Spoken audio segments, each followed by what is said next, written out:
प्राचीन समय की बात है कि एक बार एक गांव में एक गरीब ब्राह्मण रहता था। वह ब्राह्मण नियमित रूप से श्री विष्णु का पूजन किया करता था। उसकी पूजा भक्ति से प्रसन्न होकर उसे भगवान श्री विष्णु ने दर्शन दिए और ब्राह्मण से अपनी मनोकामना मांगने के लिए कहा। ब्राह्मण ने लक्ष्मी जी का निवास अपने घर में होने की इच्छा जाहिर की। यह सुनकर श्री विष्णु जी ने लक्ष्मी जी की प्राप्ति का मार्ग ब्राह्मण को बता दिया। मंदिर के सामने एक स्त्री आती है जो यहाँ आकर उपलेथापति है। तुम उसे अपने घर आने का आमंत्रण देना। वह स्त्री ही देवी लक्ष्मी है। देवी लक्ष्मी जी के तुम्हारे घर आने के बाद तुम्हारा घर धन और धान्य से भर जाएगा। यह कहकर श्री विष्णु जी चले गए। अगले दिन वह सुबह 4 बजे ही वह मंदिर के सामने बैठ गया। लक्ष्मी जी उपलेथापने के लिए आई तो ब्राह्मण ने उनसे अपने घर आने का निवेदन किया। ब्राह्मण की बात सुनकर लक्ष्मी जी समझ गई कि यह सब विष्णु जी के कहने से हुआ है। लक्ष्मी जी ने ब्राह्मण से कहा कि तुम महालक्ष्मी व्रत करो। 16 दिनों तक व्रत करने और 16वें दिन रात्रि को चंद्रमा को अर्घ्य देने से तुम्हारा मनोरथ पूरा होगा।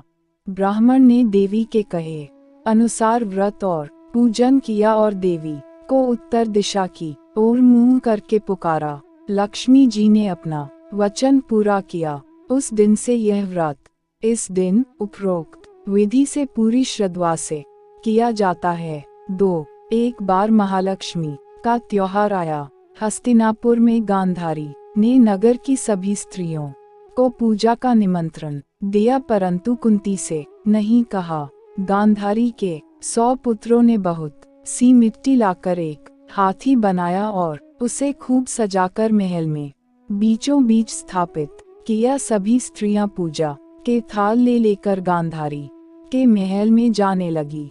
इस पर कुंती बड़ी उदास हो गई। जब पांडवों ने कारण पूछा तो उन्होंने बता दिया कि मैं किसकी पूजा करूं। अर्जुन ने कहा माँ तुम पूजा की तैयारी करो, मैं तुम्हारे लिए जीवित हाथी लाता हूँ। अर्जुन इंद्र के यहाँ गया। अपनी माता के पूजन हेतु वह ऐरावत को ले आया। माता ने सप्रेम पूजन किया। सभी ने सुना कि कुंती के यहाँ तो स्वयं इंद्र का ऐरावत हाथी आया है तो सभी कुंती के महलों की ओर दौड़ पड़ी और सभी ने पूजन किया। इस व्रत पर 16 बोल की कहानी 16 बार कही जाती है और चावल या गेहूं छोड़े जाते हैं। आश्विन कृष्णा अष्टमी को 16 पकवान पकाए जाते हैं। 16 बोल की कथा है। अमोती दमोती रानी पोला पर ऊंचो सो पर पाटन गांव जहाँ के राजा मगर सेन दमयंती रानी कहे कहानी। सुनो हो महालक्ष्मी देवी रानी हमसे कहते तुमसे सुनते 16 बोल की कहानी। महालक्ष्मी व्रत विधान। सबसे पहले प्रातःकाल स्नान से पहले हरी घास धूप को अपने पूरे शरीर पर घिसें। स्नान आदि कार्यों से निवृत्त होकर व्रत का संकल्प लिया जाता है। व्रत का संकल्प लेते समय निम्न मंत्र का उच्चारण किया जाता है। करिष्यः महालक्ष्मी व्रत में त्वत्प्रायणा तद्विघ्नेन में यातु सम्पत्तिं स्वत प्रसादत। अर्थात हे देवी मैं आपकी सेवा में तत्पर होकर आपके इस महाव्रत का पालन करूंगा। आपकी कृपा से यह व्रत बिना विघ्नों के परिपूर्ण हो ऐसी कृपा करें। यह कहकर अपने हाथ की कलाई में बना हुआ डोरा बांध लें जिसमें 16 गांठें लगी हों। बांध लेना चाहिए। एक लकड़ी की चौकी पर श्वेत रेशमी आसन कपड़ा बिछाएं। 2 यदि आप मूर्ति का प्रयोग कर रहे हो तो उसे आप लाल वस्त्र से सजाएं। श्री लक्ष्मी को पंचामृत से स्नान कराया जाता है और फिर उसका 16 प्रकार से पूजन किया जाता है। 3 संभव हो तो एक कलश पर अखंड ज्योति स्थापित करें। 4 सुबह तथा संध्या के समय पूजा आरती करें। मेवा, मिठाई, सफेद दूध की बर्फी का नित्य भोग लगाएं। 5 पूजन सामग्री में चंदन, ताल, पत्र, पुष्प, माला, अक्षत, दूर्वा, लाल सूत, सुपारी, नारियल तथा नाना प्रकार के भोग रखे जाते हैं। नए सूत 16-16 की संख्या में 16 बार रखा जाता है। 6 लाल कलावे का टुकड़ा लीजिए तथा उसमें 16 गांठें लगाकर कलाई में बांध लीजिए। इस प्रकार प्रथम दिन सुबह पूजा के समय प्रत्येक घर के सदस्य इसे बांधे एवं पूजा के पश्चात इसे उतारकर लक्ष्मी जी के चरणों में रख दे। इसका प्रयोग पुनः अंतिम दिन संध्या पूजा के समय होगा।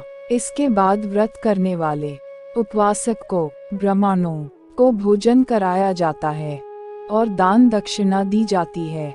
इसके बाद निम्न मंत्र का उच्चारण किया जाता है। क्षीरोदार्णव संभूता लक्ष्मीश्चंद्र सहोदरा व्रतनानेत संतुष्टा भवताद्विष्णुबल्लभा, अर्थात क्षीर सागर से प्रकट हुई लक्ष्मी जी चंद्रमा की सहोदर श्री विष्णु वल्लभा महालक्ष्मी इस व्रत से संतुष्ट हो। इसके बाद 4 ब्राह्मण और 16 ब्राह्मणियों को भोजन करना चाहिए। इस प्रकार यह व्रत पूरा होता है। इस प्रकार जो इस व्रत को करता है उसे अष्ट लक्ष्मी की प्राप्ति होती है। उद्यापन की विधि 1 व्रत के अंतिम दिन उद्यापन के समय 2 सूप लें। किसी कारण से आपको सूप ना मिले तो आप स्टील की नई थाली ले सकते हैं। इसमें 16 श्रृंगार के सामान 16 ही की संख्या में और दूसरी थाली अथवा सूप से ढकें। 16 दिए जलाएं, पूजा करें। थाली में रखे सुहाग के सामान को देवी जी को स्पर्श कराएं एवं उसे दान करने का संकल्प लें। 2 जब चंद्रमा निकल आए तो लोटे में जल लेकर तारों को अर्घ दे तथा उत्तर दिशा की ओर मुंह करके पति पत्नी एक दूसरे का हाथ थाम करके माता महालक्ष्मी को अपने घर आने का हे माता महालक्ष्मी मेरे घर आ जाओ, इस प्रकार 3 बार आग्रह करें।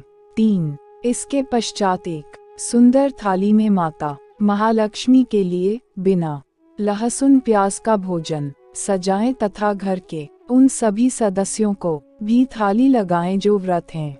यदि संभव हो तो माता को चांदी की थाली में भोजन परोसे। ध्यान रखिए कि थाली ऐसे रखी होनी चाहिए कि माता की मुख उत्तर दिशा में हो और बाकी व्रती पूर्व या पश्चिम दिशा की ओर मुँह कर के भोजन करें। 4 भोजन में पूरी, सब्जी, रायता और खीर होने चाहिए अर्थात वैभवशाली भोजन बनाएं। 5 भोजन के पश्चात माता की थाली ढक दें एवं सूप में रखा सामान भी रात भर ढका रहने दें। सुबह उठ के इस भोजन को किसी गाय को खिला दे और दान सामग्री को किसी ब्राह्मण को दान करें जो कि इस व्रत की अवधि में महालक्ष्मी का जाप करता हो या फिर स्वयं यह व्रत करता हो। यदि ऐसा संभव न हो तो किसी भी ब्राह्मण को ये दान दे सकते हैं या किसी लक्ष्मी जी के मंदिर में देना अति उत्तम होगा। दान सामग्री की 16 वस्तुएं 16 चुनरी, 16 सिंदूर, 16 लिपस्टिक, 16 रिबन, 16 कंघा, 16 शीशा, 16 बिछिया, नाक की 16 कील या नथ, 16 फल, 16 मिठाई, 16 मेवा, 16 लौंग, 16 इलायची, 16 मीटर सफेद कपड़ा या 16 रुमाल। माँ महालक्ष्मी का धन मंत्र ओम ह्रीं श्रीं कमले कमलालये प्रासिद्ध प्रासिद्ध श्रीं ह्रीं श्रीं महालक्ष्माय नमः।